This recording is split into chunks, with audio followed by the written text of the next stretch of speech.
નો પોકાર હજુ તો મે મહિનાની શરૂઆત જ છે ત્યાં જ ઘણી જગ્યાએથી પાણી માટેની બુમરાડ ઊભી થઈ રહી છે। ગત ચોમાસામાં 100% કરતાં પણ વધુ વરસાદ પડ્યો હતો અને ત્યારે સવાલ થાય છે કે આટલો વરસાદ છતાં પણ પાણી ગયું ક્યાં? આનો જવાબ હોય કે ન હોય, પરંતુ એ સત્ય છે કે કેટલાક વિસ્તારોમાં આ ઉનાળો પણ આકરો સાબિત થશે। જો કે પ્રજાને પાણીની કોઈ તકલીફ ન પડે તે માટે સરકારે પણ એક્શન પ્લાન તૈયાર કર્યો છે અને અમારા ગામમાં જો પાણી નથી આવતું અને જે પાણી આવે છે એ આ તળાવનું આવે છે અને બહુ જ ગંદુ પાણી છે અને અમારે કેટલું કિલોમીટર આઘું પાણી ભરવા આવવું પડે છે અને અમે જો માથે બેડા ઉપાડીને પાણી ભરવા આવીએ છીએ અને આ લોકડાઉનના હિસાબેથી અમારે ઘણી બધી તકલીફો પડે છે।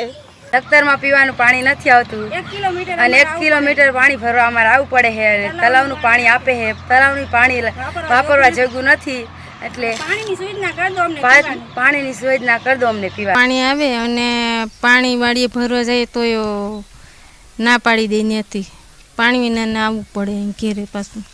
દર વર્ષે માંગ કરે પણ આ માંગ પૂરી નથી થતી પાણીની। સરકારને પૂછવાનું છે કે અમારી આ પાણીની સમસ્યા દૂર કરે ને નર્મદાનું પાણી અમારા ગામમાં આવે એ વ્યવસ્થા કરે। પાણીને અમારા ગામમાં મજૂર માણસ છે, હા સવાર માણા કામે વયા જાય પછી પાણીની તકલીફ બહુ છે। નાના નાના બસા લઈને વાડીએ વાડીએ ભાટકેશ બાયું, ક્યાંય પાણી મળતું નથી। પાણીની અમારે આ 2 મહિના એવી તકલીફ પડે કે પાણી અમારે પીવાનું મળતું નથી। 100 હાથીએ પાણી મળે, ગામમાં એક ડંકી છે, કૂવો છે, પણ પાણીમાં નથી। પછી વાડીઓ જાય ત્યાં પણ પાણી વાડીઓ ભરવા દેતા નથી, વાડીઓમાં હોય તો ભરવા દે ને અમને કરી, પણ અમારે આ નર્મદાનું પાણી આવે તો અમારે કંઈ વાંધો ન આવે, નકર અમારે વરદી આવીને આવી જ તકલીફ રહે। બાયું બિસાર્યું ક્યાંય પાણી મળતું નથી ને કાયમેથી આવે, હાવ મજૂરિયા માણા હોય એ દિયાતમે કાયમેથી આવે, પછી પાણી ક્યાં ભરવા જાય? વાડીઓવાળાને થોડું થોડું હોય એ પણ ભરવા દે નહીં। 3000ની વસ્તી ધરાવતા પીખોર ગામમાં ઉનાળામાં આકરા દિવસો પસાર કરવા પડે છે। ગામની મહિલાઓ હોય, બાળકો હોય કે પછી વૃદ્ધો, દરેક લોકોને પાણી માટે ઠોકરો ખાવી પડે છે। જો કે સમસ્યા એકાદ વર્ષની હોય તો બરાબર અને વરસાદ નબળો હોય તો બરાબર, પરંતુ ન તો વરસાદ નબળો હતો ન તો વર્ષ, તેમ છતાં પીખોર ગામ આજે પાણી વગરનું છે। ગામના દરેક લોકો સરકાર પાસે એક જ અપેક્ષા રાખીને બેઠા છે, પીખોરને પાણીદાર બનાવવાની। કોરોનાની મહામારી તો બીજી તરફ પાણી માટે દરબદર ભટકવું, ખાસ કરીને ગીર સોમનાથ જિલ્લાનું આ પીખોર ગામ છે કે જ્યાં પાણી માટે મહિલાઓ છે તે દરબદર ઠોકરો ખાઈ રહી છે। આ ગામની ખાસ વાત કરવામાં આવે તો 3000ની વસ્તી છે, પરંતુ પાણી માટે વાડીઓમાં પણ આ ગામની મહિલાઓને ભટકવું પડે છે અને વહેલી સવારથી જ જે કહી શકાય કે એકમાત્ર હેડપંપ છે ત્યાં પાણી માટે મહિલાઓની કતાર લાગે છે।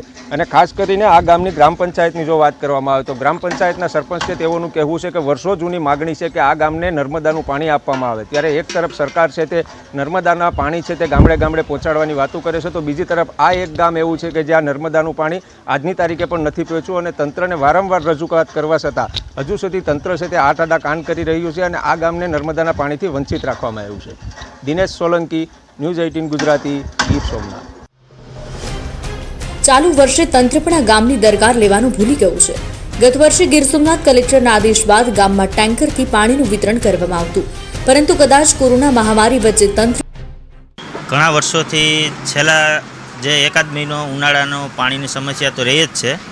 ગયા વર્ષે સરકારે જે ટેન્કરો મંજૂર કર્યા હતા ત્યારે એ વ્યવસ્થા અમારે થઈ હતી, પણ આ સમસ્યા તો કાયમ માટે રહી છે। અત્યારે અમારા સરપંચે તાલુકામાં રજૂઆત તો કરેલી, 2 કૂવા, હેડપંપ બધું છે બરાબર ગામમાં, પણ એમાં પાણી નથી અત્યારે હાલમાં। છેલ્લા 1-1.5 મહિનો તો પાણી રહેતું જ નથી કૂવામાં પણ, અને અત્યારે પાણીની સમસ્યા છે। હેડપંપ પણ છે પણ પાણી જ નથી ગામમાં અત્યારે, તો સમસ્યા તો રહેવાની 1-1.5 મહિનો। રાજકોટમાં દર વર્ષે ઉનાળામાં મહાનગરપાલિકામાં માટલા ફોડ વિરોધ પ્રદર્શિત થતો હોય છે, પરંતુ આ વર્ષે રાજકોટ શહેરમાં પાણીની કિલ્લત નહીં સર્જાય, કારણ કે મનપાએ રાજકોટના મુખ્ય જળાશયમાં વરસાદ ન પડે ત્યાં સુધી ચાલે એટલું નર્મદાનું નીર ઠાલવ્યું છે। હાલ ઉનાળો ચાલી રહ્યો છે ત્યારે રાજકોટમાં આ વર્ષે તમામ ડેમો ભરેલા છે। રાજકોટમાં આશરે 15 જુલાઈ સુધી ચાલે એટલો પાણીનો જથ્થો છે। જો કે આ વર્ષે સૌની યોજનામાંથી પણ પાણી લેવું પડ્યું હતું। ગયા ચોમાસામાં સારો વરસાદ થયો છતાં પણ રાજકોટના તમામ જળાશયો છલકાઈ ગયા હતા। જો કે ઉનાળો આવતા જળાશયો ખાલી પણ થઈ ગયા, જેથી સૌની યોજનામાંથી પાણી લેવું પડ્યું। આપણે 15 જુલાઈ સુધી ન્યારી 1 અને આજી 1માંથી ચાલે એમ છે અને 31 જુલાઈ સુધી ભાદરમાં પાણી ચાલે એટલું છે. સોની યોજનામાંથી આજીમાં આપણને પાણી મળ્યું છે 603 MCFT, ન્યારી 1માં 215 MCFT પાણી મળ્યું છે. આ બધું આપણને 15 જુલાઈ સુધી ચાલે એટલું છે, કારણ કે એ જો વધારે પાણી આપી દઈએ આપણને તો પછી વરસાદનું પાણી આવે એ આપણે ઓવરફ્લો થઈને જતું રહે. પબ્લિકને કાંઈ પણ લોકોને કોઈ પણ જાતની પરિસ્થિતિનો સામનો નહીં કરવો પડે, કારણ કે પાણીની ખેંચ ઊભી થશે કદાચ તો આપણને સોની યોજનામાંથી તરત જ ડેમમાં પાણી આપણને આપી દેશે. અત્યારે કેમ આપ્યું જાણે. તો બીજી તરફ રાજકોટ વિરોધ પક્ષના ઉપનેતા મનસુખ કાલરિયાએ મનપા પર દૂષિત પાણી વિતરણનો આક્ષેપ કર્યો છે. હાલ રાજકોટના અનેક વિસ્તાર અને સોસાયટીમાં દૂષિત પાણી આવે છે. દૂષિત પાણીથી લોકોના આરોગ્ય સાથે ચેડા થતા હોવાનો આરોપ વિરોધ પક્ષના ઉપનેતાએ લગાવ્યો છે. તો સાથે જ રાજકોટના કેટલાક વિસ્તારમાં પાણી ઓછા ફોર્સથી અપાતું હોવાનો પણ આક્ષેપ કર્યો છે. પાણી સમય પ્રમાણે 20 મિનિટ મળે છે, પરંતુ એટલા ધીમા ફોર્સથી મળે છે કે ગૃહિણીઓને જરૂર પૂરતું પાણી પણ એમના ટાંકામાં ઠલવાતું નથી. આવી વારંવારની ફરિયાદો છતાં આનો કોઈ જ ઉકેલ આવતો નથી. ડેમો ભરેલા છે, પરંતુ વિતરણ વ્યવસ્થાની ખામી અને સત્તાધીશોના ઈચ્છાશક્તિનો અભાવ, એના કારણે ધીમા ફોર્સથી પાણી મળવાનું અને દૂષિત પાણી મળવાની અનેક ફરિયાદો અત્યારે કોર્પોરેશનમાં ઢગલા થાય છે, પણ છતાં એનો સમયસર ઉકેલ આવતો નથી.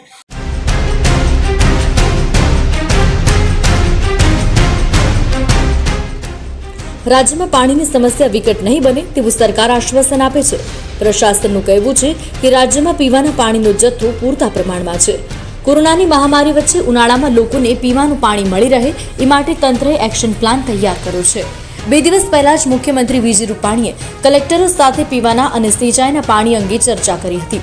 ઉનાળાની સિઝનમાં ગ્રામ્ય વિસ્તારમાં પાણી કેવી રીતે પહોંચાડવું તે અંગે પ્લાન તૈયાર કરાયો છે.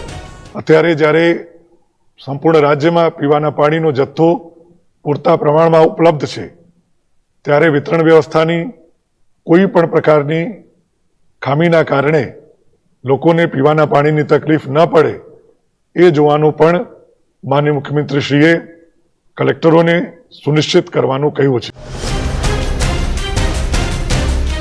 તો બુધવારે રાજકોટ કલેક્ટર કચેરી ખાતે યોજાયેલ વિડીયો કોન્ફરન્સમાં કેબિનેટ મંત્રી કુંવરજી બાવળિયા અને જયેશ રાદડિયા જોડાયા હતા, જેમાં રાજ્યમાં પાણીની સ્થિતિ અંગે ચર્ચા કરવામાં આવી. જેમાં પાણી પુરવઠા મંત્રી કુંવરજી બાવળિયાએ કહ્યું, ગુજરાતના મુખ્યમંત્રી વિજયભાઈએ પણ તાત્કાલિક અમારા ધ્યાન ઉપર મૂકીને અમારા પાણી પુરવઠા બોર્ડના મેમ્બર સેક્રેટરી અને સેક્રેટરીને ધ્યાન ઉપર મૂકીને તાત્કાલિક આ બોર જે થયા છે ત્યાં મશીનરી મૂકવા, હેન્ડપંપ તાત્કાલિક રિપેર કરવા એ માટેની પણ અમારા વિભાગના તમામ અધિકારીઓને તાકીદ કર્યા.